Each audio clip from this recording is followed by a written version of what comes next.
Friends नमस्कार आपण मानक मोर चैनल इंडियन फ्लेवर को बहुत बहुत स्वागत जनाऊँगी। फ्रेंड्स शीत दिन में कांजी खाइबा पाई बहुत भल लगी थाए। आपण मानक सहित कांजीर बहुत सारा रेसिपी शेयर करिछि। आज मु आनी टमाटो कांजीर रेसिपी। जदि भल लगे गोटे लाइक करदेवे, नुआ थिले चैनल टी को सब्सक्राइब करदेवे। तो डेरी न करी चलंतु आज ही रेसिपी टी को स्टार्ट करिबा। टमाटो कांजी पाई एही सबु परिबा को नेइछि, एही परी खंड खंड रे काटी नेइछि। अल्प खंडे मूला को नेइछि। एठी देखंतु खंडे अमृतभंडा को सफा करी एही परी काटी नेइछि। गोटे बाइगण को काटी पानी रे भिजई रखिछि। एठी खंडे बोईतालु जाहाको आमे कखारु मध्य कहि थाउ एही परी काटी नेइछि। ता सहित प्राय 5 रु 6 टी भेंडी को एही परी सफा करी काटी नेइछि। ता सहित गोटे टमाटो को नेइछि।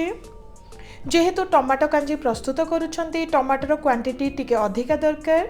एठी 8 रु 9 टी टमाटर पेस्ट को नेइछि। ता सहित देखंतु गोटे कप हेबो चाउल खुद को नेइछि। एबे सेथिरे पानी देई भल भाबरे सफा कला परे किछि समय पई बतुरी नबा।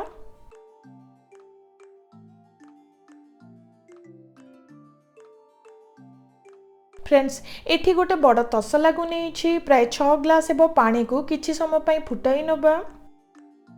देखंतु प्रथमे सेथिरे गोटे चमच हेबो लूण और गोटे चमच हेबो हळदी को देई किछि समय पई फुटाई नेउछि।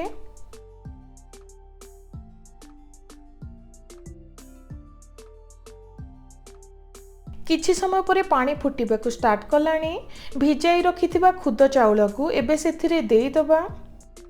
खुद चाउल को पानी रे देला परे पुणी थरे 5 रु 10 मिनिट पई रांधी नबा।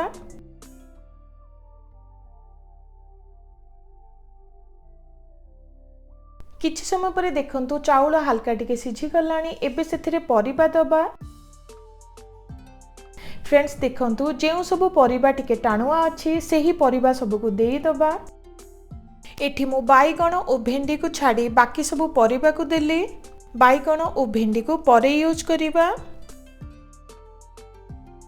परिबा को देला परे 4 रु 5 मिनिट पई रांधी नेउछि। 4 रु 5 मिनिट रांधिबा परे देखंतु परिबा हल्का टिके सिझी गलानी। एबे सेथिरे बाइगण और भेंडी को देई दबा।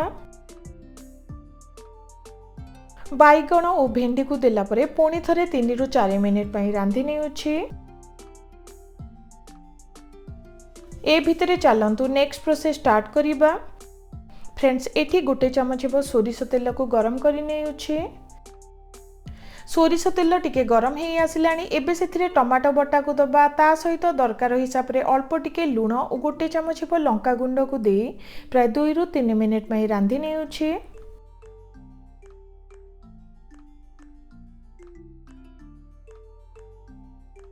देखंतु प्राय 3 मिनिट पई रांधी नेइछि। टमाटो बटाटी टिके सिझी गलानी। प्राय 3 रु 4 मिनिट परे देखंतु कांजी मध्य टिके बहलिया हेई आसिलानी। एबे सेथिरे टमाटो बटा को देई दबा।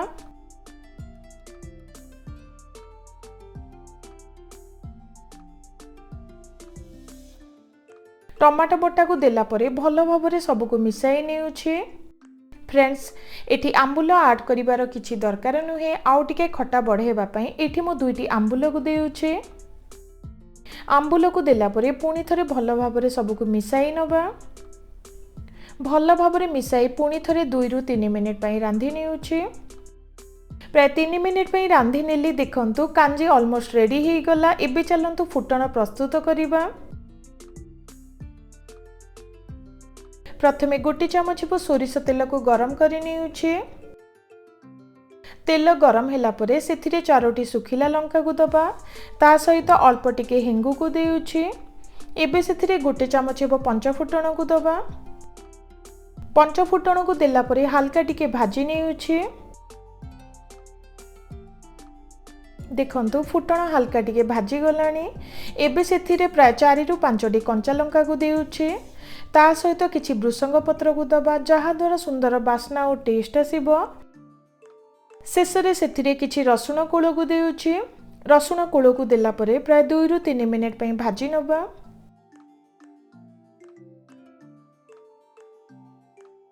प्राय 2 रु 3 मिनिट पई भाजी नेली। फुटण हमर रेडी हे गला। एबे कांजी रे देई दबा।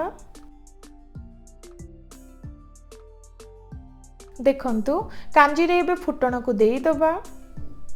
फुटण को देला परे भल भाबरे सबको मिसाई हल्का टिके 2 मिनिट पई पुणी थरे रांधी नबा।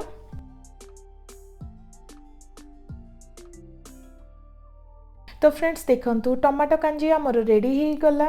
देखिबा को जेमिति खाइबा पई मध्ये बहुत टेस्टी होई छी। एही शीत दिन रे गरम गरम कांजीर मजा नियंतु। जदि भल लगे गोटे लाइक करि देबे। नुआ थिले चैनल टी को सब्सक्राइब करि देबे। रहुछि नमस्कार।